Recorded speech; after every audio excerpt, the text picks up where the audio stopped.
You are up early this morning because, for those that may get their time zones all mixed up, you're only 2 behind, but you're still 2 behind in the East Coast, man. That's an early wake-up call. Thanks for having me on first off, but I got little kids. I mean, we're rolling at 6:30 sometimes at my house, getting a bowl of cereal and going. So, are you getting the bowl of cereal and going, or are you doing it for them? How is this Them. work? Okay, just checking. I'm a cereal guy though, but I made a deal with my wife this year or this month that I was gonna not eat cereal all month. What? So yeah, I don't know. It's working though. Trying to What? lose some of this stomach dad bod going on. You gave up cereal? That's apparently she convinced me. That's my Oh, go-to as well. oh, So we're all good. I got okay. granola bars and Built bars. We're doing good. Okay, just checking. What we do here whenever we can kind of grab folks by the tail is we have opposition research, and we like to try and reach out to folks in the markets where matchups with Atlanta, since Atlanta United is in the heart of our footprint, and RSL's coming. And so that's why I grabbed you and tried to grab your comment by the tail to hang on to you for a couple of minutes here to talk about everything RSL. And I can't thank you enough for getting up early and having your granola bars to hang out with us. We're good. Okay, We're good. I'm just excited to be hanging out with you, John. So I mean, it's been entirely too long, my friend. It's great to see you. So let's get into the RSLian discussion. And when you look back at the 25 year and you're looking into the 26 year, what were some of the big thoughts coming out of 25 that everybody was having in their brains and on their shoulders coming into the 26 season? yeah, great question from the standpoint of RSL fans in general or here in the state. There's been a real resurgence on the sports scene. You may be taking notice. We're prepping for an Olympics here in 2034. There's been a lot of support statewide for sports in general.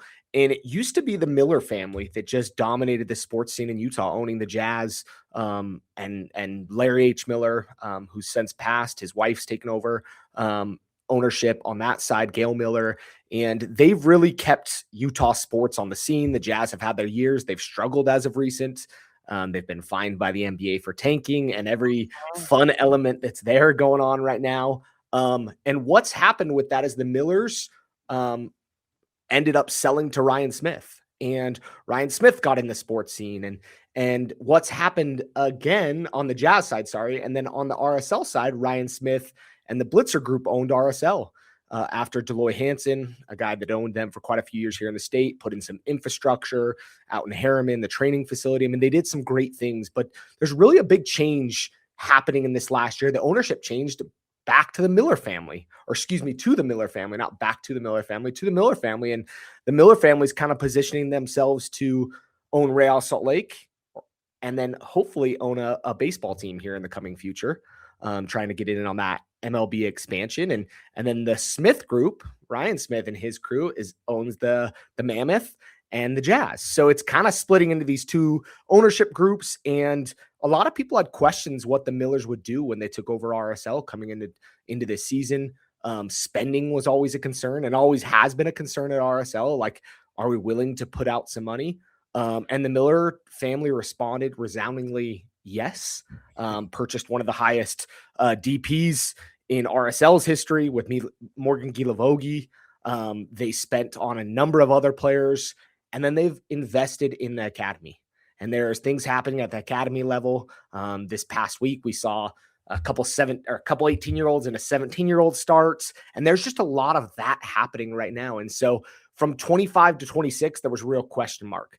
And after the first game in Vancouver, RSL lost 1-0, played a very young roster with 5 homegrowns ultimately in the game. And now at this point, beating Seattle 2-1 at home, that kind of started making people go, something happening here in Utah. Is this youth resurgence going to provide big dividends? I mean, we're seeing it in New York. Red Bulls kind of have some stuff going on as well. And I think it's a very interesting thing to be looking at this RSL side saying, well, a smaller market team, they can compete. And and it is up to you how you wish to compete. And that's one of the things that we always try to sit there and remind everybody is that just because you might look at what's going on in Fort Lauderdale, if that's not your way and you can't keep up with that, then don't do that. and don't get yourself locked into the idea of, oh, they're doing it, so therefore I have to. And you mentioned the baby bulls with what we're seeing with Michael Bradley, and everybody was poo-pooing that. It's like, what are you doing with all these kids? And it's like, well, I kind of coached them last year, and so that knowledge base is there. And for RSL, it's been a way to build that way as well, coming through the academy. And Pablo Mastroeni, the head coach, he can sit there and say, yeah, I've seen them grow to X point, and I feel like they're ready to come in. I mean, you had, I think it was 14 exits of various folks in the offseason. And then you mentioned everybody that you bring in: Kobe Henry, Chance Cowell, Zach Booth, all the homegrown signings, all the folks that come in through the draft, Lucas Engel from Middlesbrough. I feel like I have to accent, but it's not Middlesbrough, but it's Bruh. You mentioned Gilavogi. You have Juan Manuel Sanabria coming in from Atletico San Luis. I mean, I feel like there's roster chaos, but really, was it roster chaos when you brought in all of those folks and jettisoned who you did coming into 26? No, I think a lot of people see it as the quick, we threw the bathwater out and everything's gone, and how are we going to survive? How are we going to get through? The reality of things was it was pretty calculated. You kept some of the core people that have been around for many, many years. A Justin Glad, who interestingly enough is only 29 years old, but in his 11th season with RSL. And you move to a 3-back, moving into a new formation, a 3-5-2, which has kind of changed some of how we as a club kind of see things, or as fans see things, because that's very unique. But with the likes of Rafael Cabral in goal, he's keeper of the week again. He's done that many, many times. He played all 40 plus games last season, every minute of every game, 3,600 minutes. He's an iron wall, does everything he needs to do in back. And it's given RSL the ability, with his Brazilian flair and a sweeper keeper style, to be able to play with a 3-back. And, DeAndre Yedlin came in. He got injured, so didn't play last week, but came in. Lucas Engel. There's guys that are capable of getting up and down the flanks. And it's going to be really interesting, because this whole roster turnover ended up being very calculated. And I think the midfield is going to be one of those strengths for RSL. Unfortunately, they've had some injuries, visa issues still. I mean, it's not a full strength RSL side, and we will not see that full strength RSL side this weekend. It's getting there every week, and I think that's the key to that, is taking a step forward every week for this RSL side. I know that having someone like a Rafa Cabral probably drives you a little nuts in the booth, considering the only thing missing at times for Rafa Cabral is a pith helmet and machete. Yeah, going through, and he's just sitting here going like this through all of the forest. 6 saves last week. Goals prevented, according to SofaScore, to 1.64. 4 saves from inside the box, 1 punch cleared, 2 runouts on the day. Then defensive contributions, he obviously had the 3 clears, 8 recoveries. So busy day with Rafa, and it seems like when he's on, forget it. Yeah. But then if there's that wobble in there somewhere, then it's like the 2 sides of Rafa Cabral. Am I wrong? Yeah, he really is. He's more on than ever off. I mean, the reality is he is incredible. I think he's gotten left out to dry many times by his defense. And I think that's where you ever see the cracks in the armor for him, is defensively just very poor. I mean, the goal they gave up against Seattle was an unmarked header inside the 6. There was nothing Rafa Cabral was going to do to protect that and stop that. And it's one of the challenges with zonal marking and some of those positional battles that teams often kind of plan on the training grounds, and it doesn't execute super well on the pitch. But what was really cool, I mean, is he came up time and time again, and that RSL side dominated Seattle. And Seattle's a very talented team, a perennial.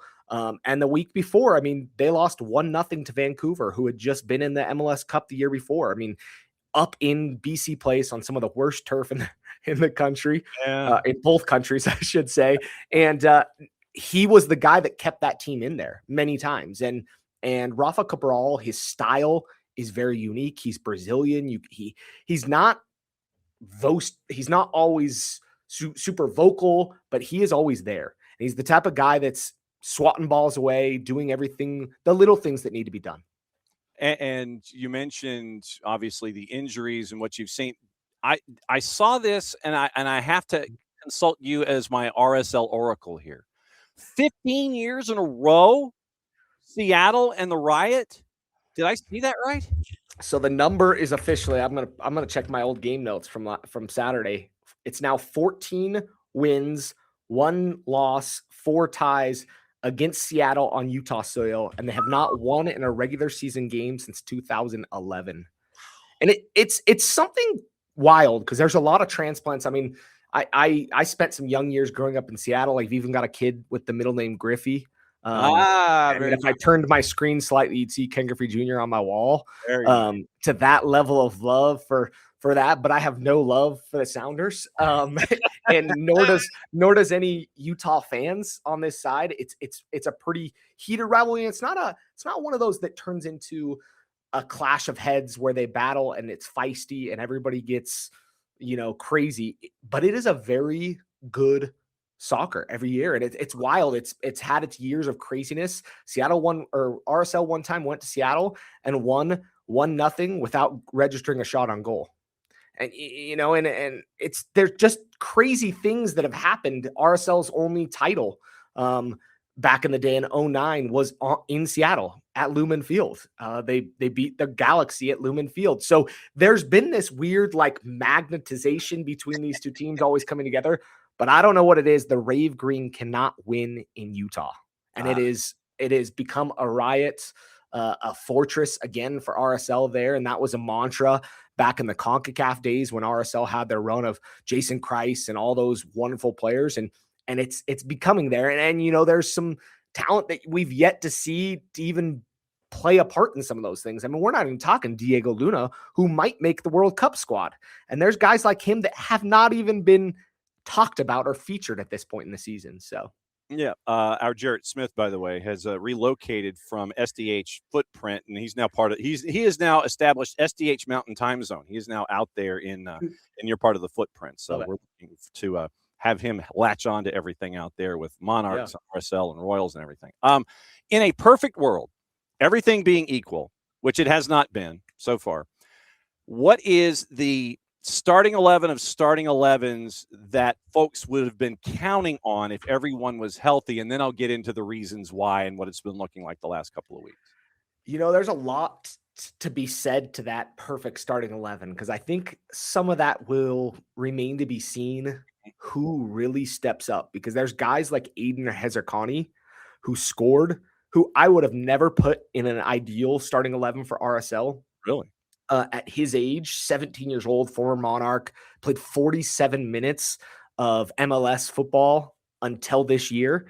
And now he's started 2 straight games and has been very active in those games. I wouldn't have put him in a starting 11, but now I think I have to. And, over the weekends, Ari Piol, the starting forward for RSL, looks like he tore out his Achilles. So he'll be probably out for the season. But that formation is going to come somewhat to the likes of Rafa Cabral in goal. In the back, you'll have a Lucas Engel, Justin Glad, depending if who's healthy. At this point, you'll probably see a Philip Quinton on the outside as well. And in the midfield, it gets a little interesting. You've got the likes of Xavier Gozo, who is someone to keep an eye on. If you've thought, Diego Luna was interesting, keep an eye on Xavier Gozo. I think he's got a lot to give. We've seen kind of some sitting players in Noel Caliscan and Lucas Moisa, the 17-year-old. I don't know that that's the ideal, but I think you'll see that for a little bit. Pablo Ruiz stepped in as well. And then in front of them in some form, you'll see a Xavier Gozo. I think you'll see a Diego Luna right there, and that would be the ideal. And then on the outside, you'll see another player named Juan Manuel Sanabria. And from everything I've seen, he got the assist last week. He is a wizard on set pieces. So we haven't seen that in a game yet, but man, I cannot wait to see what he brings there. And then up top, I'm sticking with Aiden Hezarkani and then Morgan Gilavogi. He came on for, I think, 15 minutes or under 15 minutes. Yeah. And in one of his first touches, he set up what should have been the ultimate nail in the coffin for RSL. And if you have not seen what he's capable of doing, he is impressive. And I think RSL could be very dangerous with some of those assets. And there's other players I'm not even talking about, which is wild. And RSL, I think, has been deep over the years. This could be a pretty deep roster for this team. Yeah, our buddy Landon Southwick, play-by-play, the dulcet tones, the golden pipes for RSL, hanging out with us here on the morning show for Oppo Research as RSL gets ready to come here to Atlanta to take on Atlanta United on the weekend. And the youth movement that we're seeing, and we talked about it with Red Bulls. We see it here with Atlanta United, where you have coaches that are not afraid. If you have someone who's come up through the academy and they're 16, 17, 18 years old, and they're showing you that they're ready-made and the stamp is there, then go ahead and throw them out there with guys like Cooper Sanchez and such. You've seen that, and you mentioned with Hezer Connie that someone who, he can vote, but he can't, he can't do certain things. Nothing but else. He can vote. He can vote and drive, and that's about it. But getting that kind of that young effort obviously is key to step up because of those injuries. Because I think you had 5 key absences last week, including Luna and DeAndre Yedlin. Having those young guys step up under the age of 22, obviously it speaks to what the academy has been doing and the no fear that Pablo Mastroeni has about throwing in those guys like you were talking about.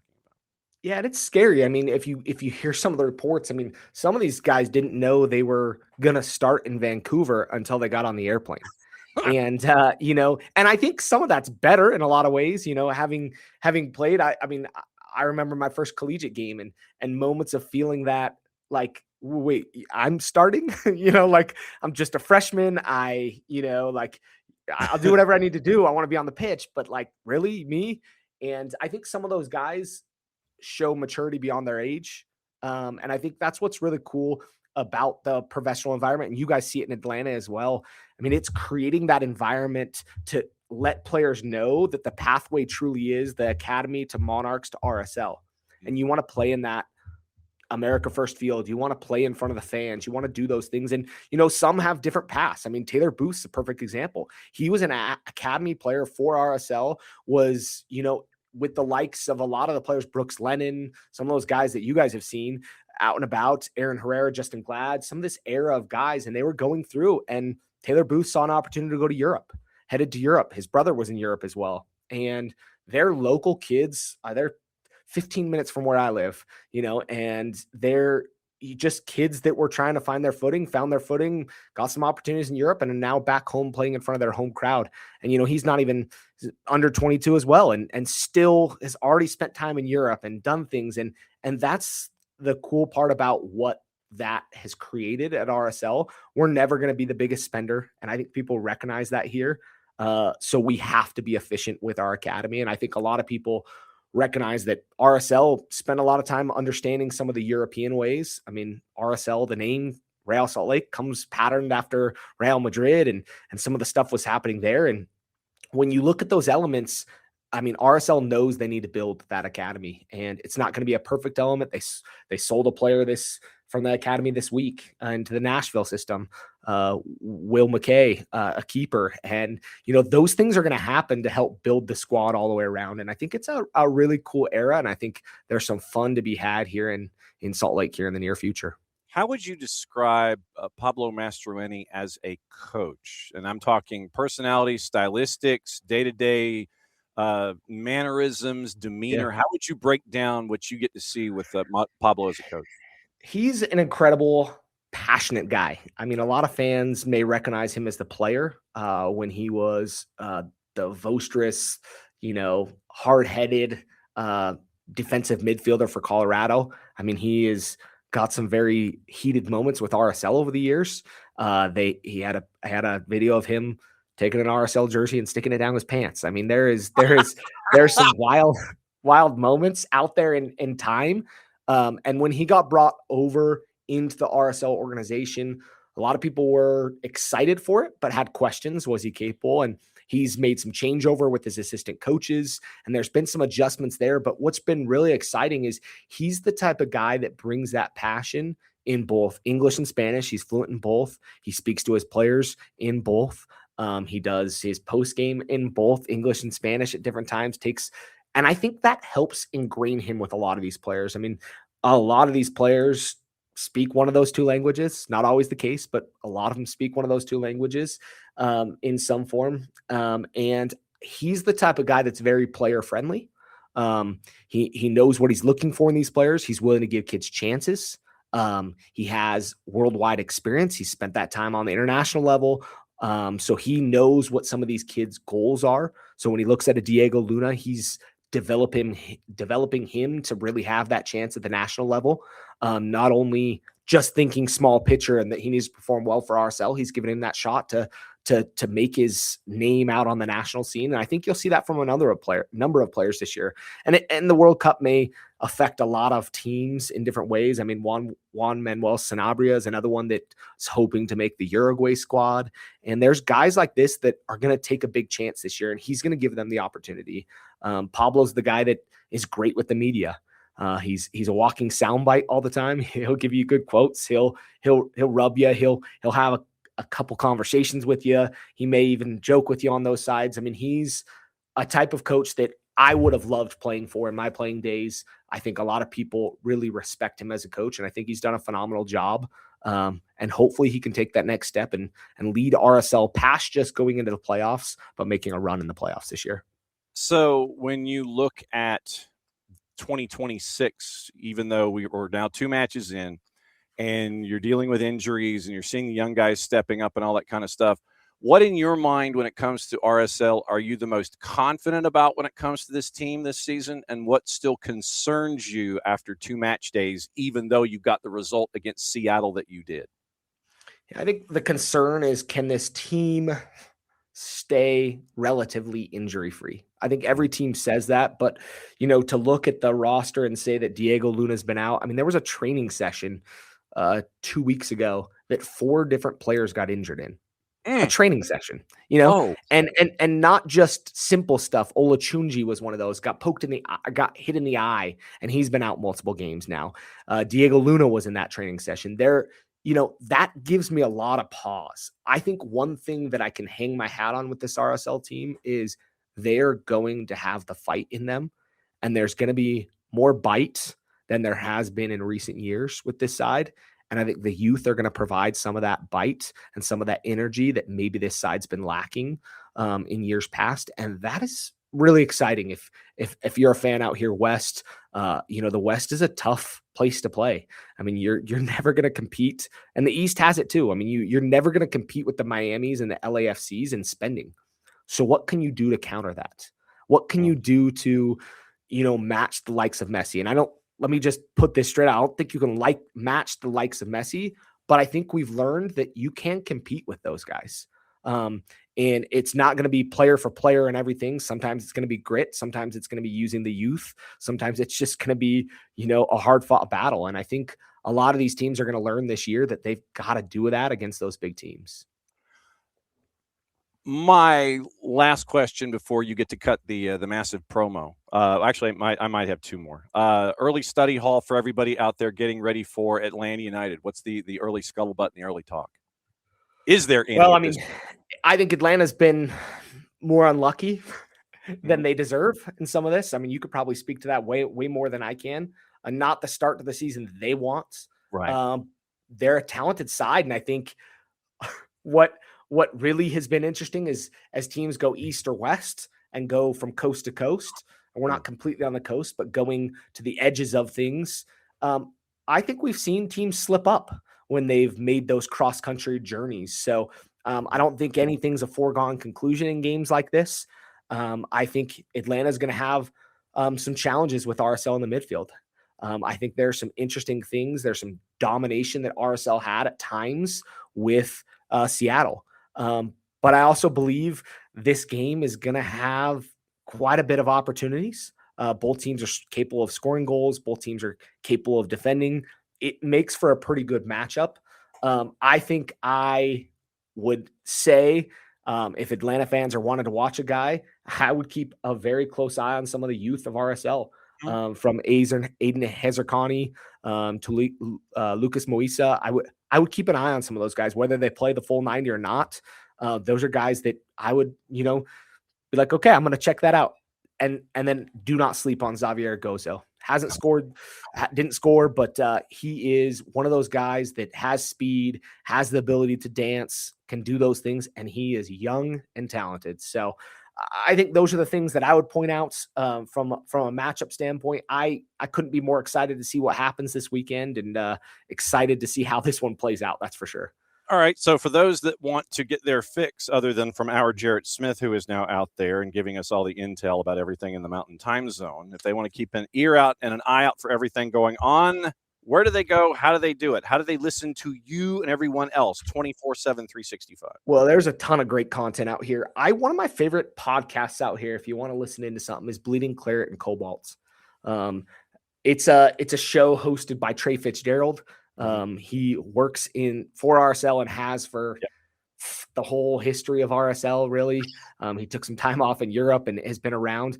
I will not be on the call this weekend, so I get to watch it from my couch. Hopefully, maybe eating a bowl of cereal. I'm just kidding. Don't tell my wife that one. No, I will be at home watching the game, but David James and Jay Nolly will be on the call. Jay Nolly is a former RSL goalkeeper, spent time with Vancouver. He's been all over the league. He's a couple-time national champion with Indiana Hoosiers. So if you want to follow a guy, he's an interesting one to listen to. And he'll let you know the Hoosiers won the national championship in football this year too. So don't go in deep on that one. He has to own that one, but he has a couple national championships with Indiana and played really well in MLS. And those guys will be on the call, and there's going to be some good stuff from RSL's side.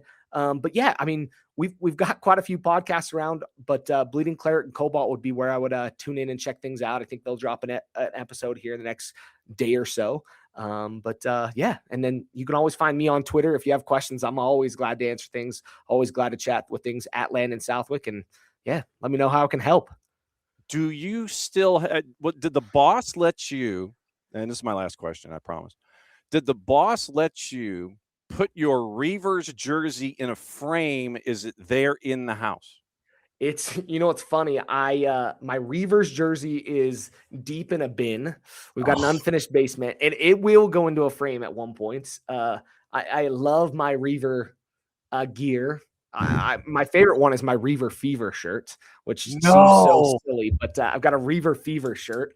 But got a jersey from them, and then I finished my career at BYU Hawaii. So living on the North Shore of Oahu, I've got a framed jersey that sits in the basement of that, and nice.